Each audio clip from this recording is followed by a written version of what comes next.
বাংলাদেশ মৃত্তিকা সম্পদ উন্নয়ন ইনস্টিটিউটের সর্বশেষ গবেষণায় লবণাক্ততা নিয়ে উঠে এসেছে উদ্বেগজনক তথ্য। গবেষণা অনুযায়ী সাতক্ষীরার খোলপেটুয়া নদীতে লবণাক্ততার মাত্রা ৫৫ ডেসিসিমেন্স পার মিটার পাওয়া গেছে। স্বাভাবিকভাবে পানিতে এই মাত্রা থাকে মাত্র ৩ ডেসিসিমেন্স পার মিটার। পানিতে লবণাক্ততার এই মাত্রা পরিবেশ ও জীববৈচিত্র্যের জন্য মারাত্মক ঝুঁকির ইঙ্গিত দিচ্ছে। মাটি আর পানি দুইটাতেই যদি লবণাক্ততা বেশি পরিমাণে থাকে, কৃষকদের জন্য আসলে ফসল ফলানোটা একটু কষ্টকর হয়ে যায়। পরিবেশ অধিদপ্তর বলছে, বর্তমান পরিস্থিতি অব্যাহত থাকলে সবুজায়ন, কৃষি ও জনজীবনের ওপর এর দীর্ঘমেয়াদী নেতিবাচক প্রভাব পড়বে।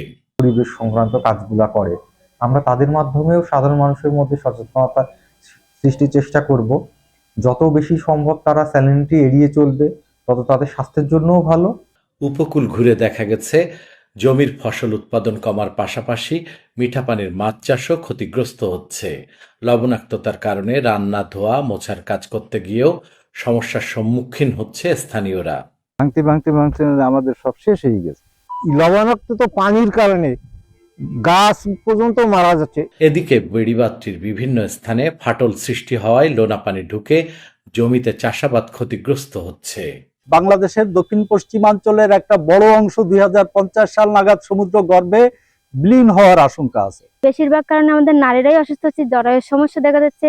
উপকূলীয় এলাকায় দ্রুত টেকসই বেড়িবাঁধ নির্মাণের দাবি ভুক্তভোগী উপকূলবাসীদের। সরকারের কাছে বিশেষভাবে অনুরোধ যে আমাদের এই বাঁধটা যেন টেকসই বাঁধ দেয়। পানি উন্নয়ন বোর্ড বলছে, সরকারের উদ্যোগে ইতিমধ্যে কয়েকটি এলাকায় টেকসই বাঁধ নির্মাণ হয়েছে এবং পর্যায়ক্রমে বাকি এলাকাও এর আওতায় আসবে। প্রকল্পের আওতায় প্রায় ২৭ কিলোমিটার বেড়িবাঁধ আমরা টেকসই এবং যুগোপযোগী করে গড়ে তুলছি। পাশাপাশি আরো বেশ কিছু পোল্ডার টেকসই করার জন্য বিশ্ব ব্যাংকের অর্থায়নে স্টাডি সম্পূর্ণ হয়েছে। বিশেষজ্ঞদের মতে, কার্যকর নদী ব্যবস্থাপনা ও টেকসই উপকূল সুরক্ষা ছাড়া লবণাক্ততায় এ আগ্রাসন ঠেকানো কঠিন। তাই উপকূলের মানুষের জীবন রক্ষায় কার্যকরী পদক্ষেপ নেওয়ার তাগিদ দিয়েছেন তারা। শরীফুল্লাহ কায়সার সুমন, দেশ টিভি, সাতক্ষীরা।